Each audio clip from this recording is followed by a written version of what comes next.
Hello everyone, this is Faizan Pasha back with more lectures on vectors.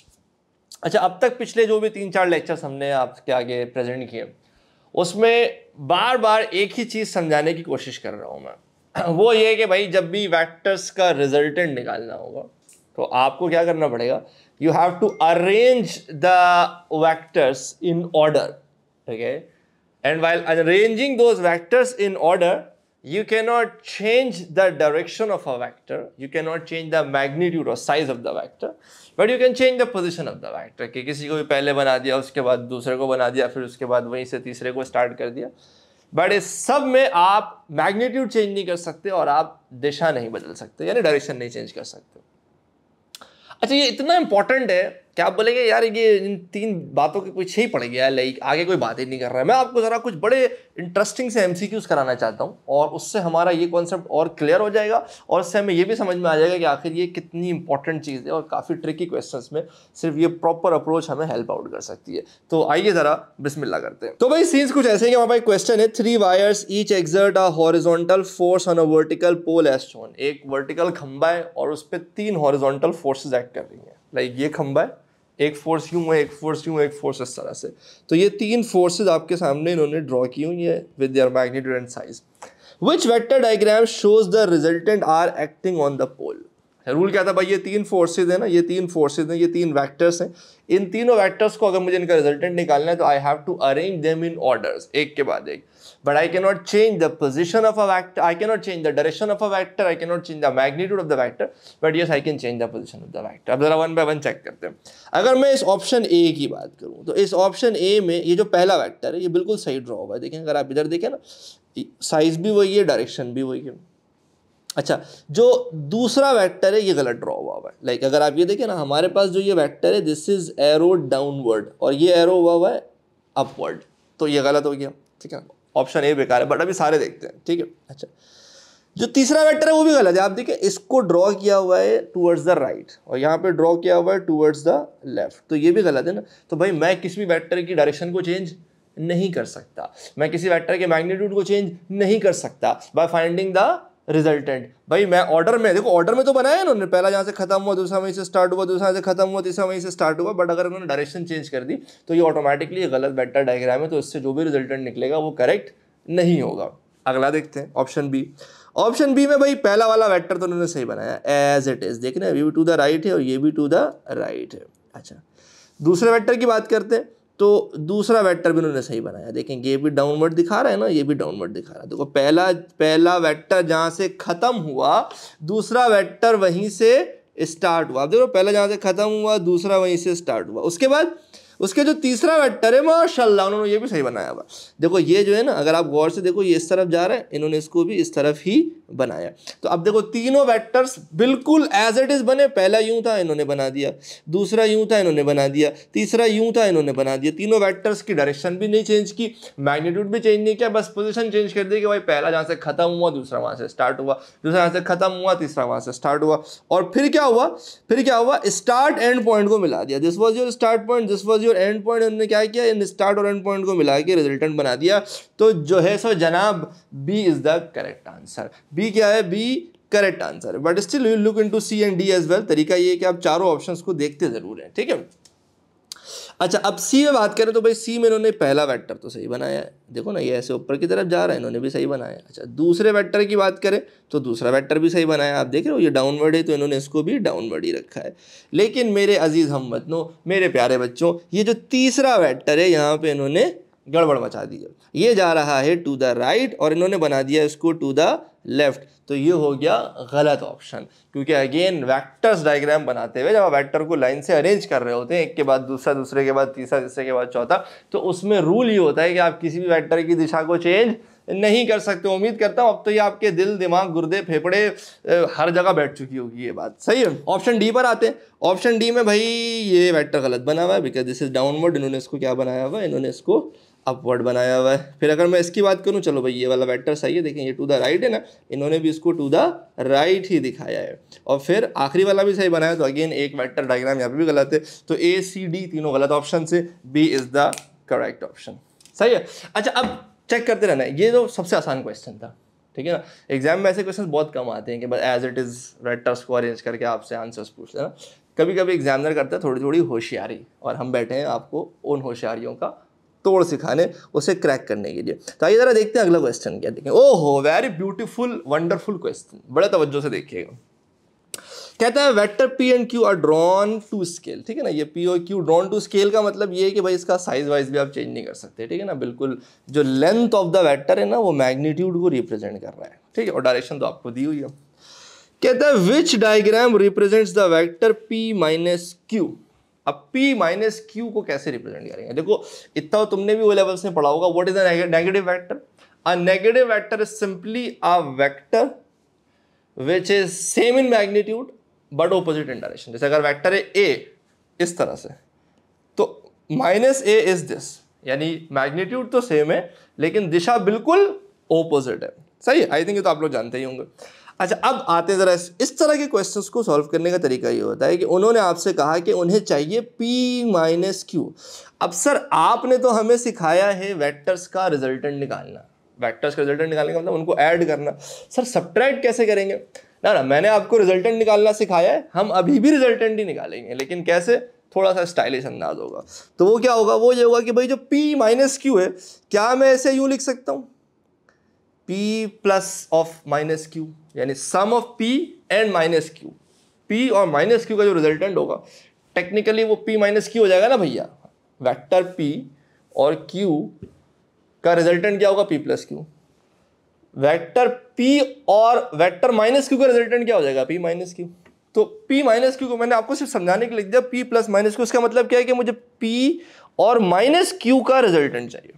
इसका मतलब p को मैंने छेड़ना नहीं है, p मैंने एज इट इज रहने देना, बट p के बाद जो अगला वेक्टर बनेगा ना वो माइनस क्यू बनेगा। जरा देखना ऐसे। अब आप देखो ये था q, देखो बिल्कुल यही वेक्टर बनाया मैंने, बस दिशा उल्टी कर दी है। इसका एरो इधर था ना, मैंने इसका एरो इधर कर दिया। समझ आ रही है आपको मेरी बात? तो अब इससे क्या हुआ भाई, मेरे पास दो वेक्टर्स थे जो ऑर्डर में अरेंज हो गए। वो दो वेक्टर्स कौन है, p और माइनस क्यू। अब मुझे क्या चाहिए, मुझे इनका रिजल्टेंट चाहिए।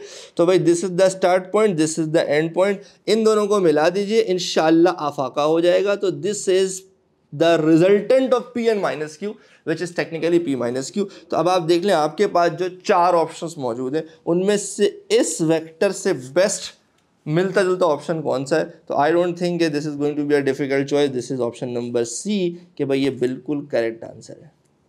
समझ आ रही बात? तो जब भी डिफरेंस निकालना है ना तो दिमाग लगाना है, और उसमें बस छोटी सी चीज ध्यान में रखनी है कि भाई जब भी जो आपसे कहे a माइनस बी निकाल दो तो आप बोलोगे अच्छा a और माइनस बी का रिजल्टेंट चाहिए। बस चिलिंग सीन है, फारिग हो जाएंगे 1 मिनट में आप, ठीक है। अच्छा जी, अच्छा जी, अच्छा एक और सवाल है, वो ये सही है ना। फिर उसके बाद एक आखिरी मजे का क्वेश्चन कराऊंगा।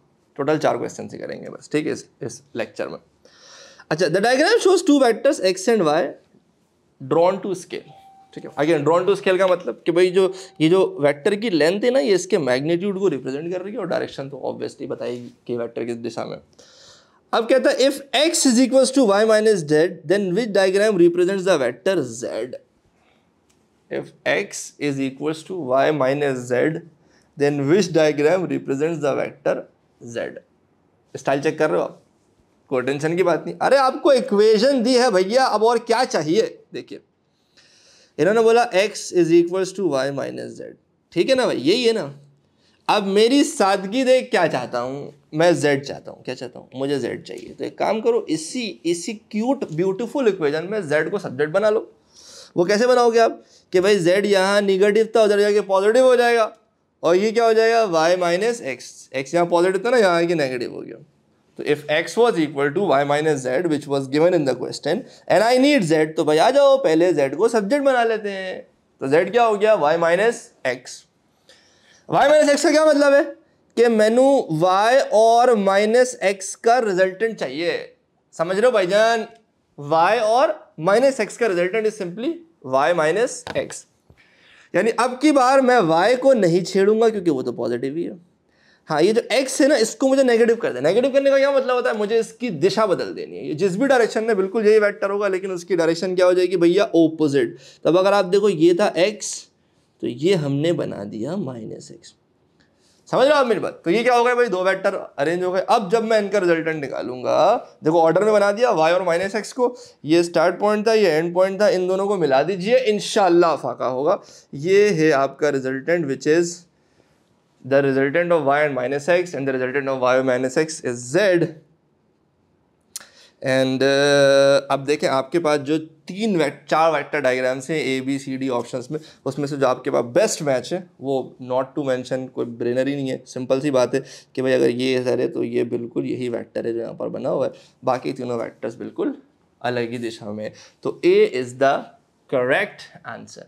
तो आपने क्या करना है, आपने इक्वेशन बनानी है, सही है ना, और लाइक ऐड करना तो मुश्किल की बात नहीं हो, तो एज इट इज ऑर्डर में अरेंज करो, रिजल्टेंट निकाल दो। बट अगर कहीं पे नेगेटिव सेगेटिव का मसला आ जाए तो पहले तो देख लो तुम्हें चाहिए क्या, उसको सब्जेक्ट बना लो, फिर अगर देखो ऐड करना है तो लाइन से बना दो, सब्ट्रैक्ट करना है तो बस वो जिसके साथ नेगेटिव लगा हुआ है ना, पहले पॉजिटिव लिख के नेगेटिव लगा दो, ताकि तुम्हें कॉन्सेप्चुअली ये चीज़ क्लियर हो जाए कि तुम्हें लेट्स से ए और माइनस बी का रिजल्टेंट निकालना है। If you want A minus B, तुम्हें एक्स और माइनस वाई का रिजल्टेंट निकालना है। If you want simply X minus Y, इंशाल्लाह आफाका होगा। अब एक आखिरी सवाल जो थोड़ा सा और डिफरेंट अंदाज में करने की ज़रूरत है, तो आइए ज़रा उसको डिस्कस करते हैं। देखिए इस क्वेश्चन की बात करते हैं। The diagram shows two vectors X and Y, ठीक है ना भाई, ये रहा एक्स, ये रहा Y, okay. In which vector triangle does the vector Z show the magnitude direction of X minus Y. अब इनमें से कौन सा है जो एक्स माइनस वाई को क्या शो कर रहा है, and direction of X minus Y which is vector Z. तो z बराबर हो गया x माइनस वाई के, सही। अच्छा, अब इस क्वेश्चन में और पिछले क्वेश्चन में एक डिफरेंस है। अब आप बोलेंगे क्या डिफरेंस है? देखिए इससे पहले जो मैंने आपको दो क्वेश्चंस कराए थे ना डिफरेंस वाले, जिसमें आप x minus Y minus B जो भी निकाल रहे थे, उसमें आपको सिर्फ फाइनल आंसर निकालना था। क्या करना था? सिर्फ फाइनल आंसर निकालना था। यानी आपको दो वेक्टर्स दिए हुए थे और आपको बस उसका रिजल्टेंट बताना था। आपसे पूरी वेक्टर डायग्राम नहीं पूछी गई थी। देखो मैं आपको पहले दिखा देता हूँ। जैसे अगर आप इस क्वेश्चन को देखो, इस क्वेश्चन में उन्होंने आपको दो वेक्टर्स दिए हुए थे और आपसे बस बोला रिजल्टेंट बता दो। कोई वेक्टर डायग्राम नहीं दी हुई आपको A B C D option में। बड़े और से समझना, सही है। अच्छा मैं और भी पीछे आ जाता हूँ। अगर अभी हम थोड़े पहले ये वाला क्वेश्चन भी कहते, इससे भी दो वेक्टर दिए हुए थे, उन्होंने बोला पी माइनस क्यू निकाल दो, तो बस पी माइनस क्यू का आंसर चाहिए था, ठीक है ना। तो मैंने क्या किया, मैंने वेक्टर ड्रॉ किए, रिजल्टेंट निकाला और बता दिया ये इसका आंसर है।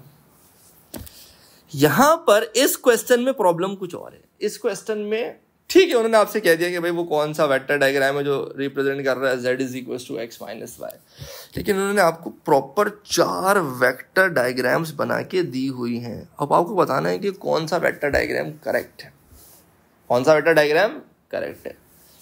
ऐसे में ज्यादा आसान और ज्यादा बेहतर ये है कि अगर आपके पास 4 वेक्टर डायग्राम्स दी हुई है ना, तो आप इन 4 वेक्टर डायग्राम्स से इक्वेशंस बना लो। ड्राइंग से इक्वेशन बनाना आसान है ना, इक्वेशन से ड्राइंग बनाना मुश्किल काम है ना यार। आप बैठ के वेक्टर बनाओगे, रिजल्टेंट निकालोगे, उसके बाद भी एक क्वेश्चन को सॉल्व करने के 10 तरीके हैं। अब आप आंसर तो सबसे सेम आता है, लेकिन अप्रोच तो वेक्टर डायग्राम जरूरी नहीं सबकी दिखते में भी एक जैसी लगे। तो बहुत बेहतर है, बहुत बेहतर है कि अगर आपके पास वेक्टर्स दिए हुए और आपको 4 ऑप्शंस दिए हुए, आप चुप से इन 4 वेक्टर डायग्राम्स को लेके क्या करो, इनकी इक्वेशन बना लो और फिर मैच कर लो कि भाई आपके गिवन क्वेश्चन में जो इक्वेशन चाहिए वो कौन से, जिससे मैच कर जाए वो करेक्ट आंसर है। समझ रहे हो आप मेरी बात? देखो मैं समझाता हूँ कैसे। तो भाई सीन्स कुछ ऐसे हैं कि x minus Y is equal to Z, ये है वो फसाद की जड़ जिसकी हमें तलाश है। अब मेरे पास ये 4 ड्राइंग्स हैं, ठीक है ना भाई। पहले ए पर आते हैं। अब सर एक वेक्टर से इक्वेशन कैसे बनेगी? सबसे पहले आपने एक चीज समझना होगा कि आपको पकड़ने की जरूरत है कि इस वेक्टर में रिजल्टेंट कौन है। लाइन उन्होंने बनाया हुआ ना भाई, z x और फिर ये y, 3 वेक्टर्स बनाए हुए। अब देखो मोहब्बत भरी निगाहों से, भरपूर अंदाज में मोहब्बत भरी निगाहों से देखना है। आप देखें एक बंदा है, लेट्स से वो यहां से स्टार्ट करता है, पहले यूं जाता है और फिर यूं जाता है, ठीक है। और एक बंदा है जो डायरेक्ट यहां से स्टार्ट करता है और फिर यूं चला जाता है। तो रिजल्टेंट इफेक्ट तो इस ग्रीन वाले का वही है ना जो इन 2 रेड वालों ने मिलके किया। आप समझ रहे हो मेरी बात? कि भाई आपके लिए कहना कितना आसान हो गया कि भाई y is the resultant of z and x, क्योंकि देखिए z और x ऑर्डर में थे, इन्होंने मिलके क्या किया भाई, एक बंदा पहले यूं गया और फिर यूं गया, सही है, और एक बंदा तो डायरेक्ट यहाँ से यहाँ चला गया। तो स्टार्ट और एंड पॉइंट तो दोनों का सेम रहा ना। y का अकेला स्टार्ट और एंड पॉइंट वही है जो x और z का मिलकर है। ये समझ आ रही है मेरी बात, जो x और z का मिलकर है। तो इसका मतलब अगर मैं कहूं कि y is the resultant of z and x, भाई आपने क्या करना है, आपने देखना है कि भाई कौन से दो वेक्टर्स हैं जो ऑर्डर में है, वो तो ऐड होते जाएंगे। तो z और x ऑर्डर में क्या मतलब, जहां से z खत्म हो रहा है वहीं से x स्टार्ट हो रहा है, समझ रहे हो। ये दो वेक्टर थे जिन्होंने मिलके वो काम किया जो x ने अकेले किया, सही है, जो y ने अकेले किया। y वो वेक्टर है, याद रखना, रिजल्टेंट वेक्टर आमतौर पर वो वेक्टर होता है जो एक वेक्टर के एंड पॉइंट और के स्टार्ट पॉइंट और दूसरे वेक्टर के एंड पॉइंट पर आकर मिलता है। तो y जो है ना, z जहां से स्टार्ट हुआ है वहां से स्टार्ट हुआ, और x जहां पे खत्म हुआ वहां पे आके खत्म हो गया। तो technically y is the resultant of z and x। देखो इस चीज की तुम लोगों की प्रैक्टिस कम होती है, इसलिए मैं इसको थोड़ा सा लंबी करके समझा रहा हूं ताकि ये चीज दिमाग में बैठ सके। तो I don't think it should be a problem कि भाई y is equals to z plus x। अच्छा, हमें क्या चाहिए, हमें तो z चाहिए, तो z क्या हो जाएगा, z is going to be equal to y minus x। हमें क्या चाहिए, हमें तो तलाश है उस इक्वेशन की, उस वेक्टर डायग्राम की जो रिप्रेजेंट कर रही हो z is equal to x minus y। ये क्या आ रहा है, y माइनस x। याद रखिएगा वेक्टर में a माइनस बी और b माइनस c दो बहुत अलग चीजें होती हैं, x माइनस y और y माइनस x दो बहुत अलग चीजें होती है। तो अभी तक हमें हमारा आंसर नहीं मिला। a is not the vector diagram that we are looking for. A is not at all representing z equal x minus y. Rather, A is representing z equal y minus x. अरे समझे कि नहीं समझे? हाँ, आगे बढ़ते हैं, B पर आते हैं।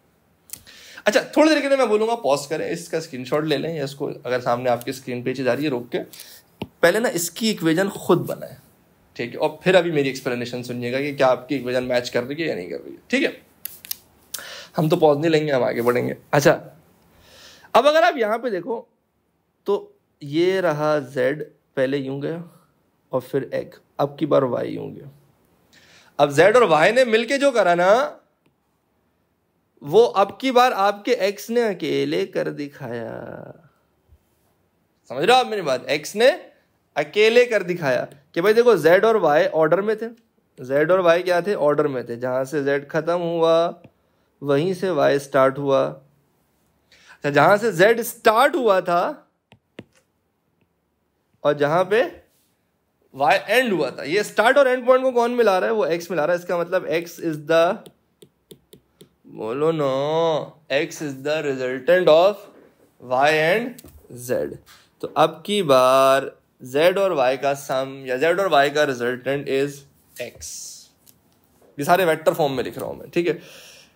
हमें क्या चाहिए जी, हमें चाहिए z, तो z is equal to x minus y. ओ पाजी, क्या बात है, क्या बात है जी, x माइनस वाई, यही तो हमें तलाश थी। मिल गया भाई, मिल गया, B is the correct option. लेकिन हम तो फारिग हैं, हमें सही जवाब मिल जाए तब भी बाकी चार ऑप्शंस को देखेंगे, समझेंगे, और आप जरूर देखना क्योंकि अभी उसमें भी बड़े मजे की लर्निंग है, ठीक है।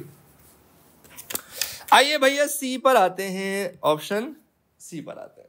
ऑप्शन सी की अगर हम बात करें तो भाई अगेन मैं एडवाइस करूंगा आप पॉज करके ना पहले खुद इक्वेशन बनाओ और फिर मेरी एक्सप्लेनेशन को देखना। ओके बेबीज, अब इधर आ जाओ।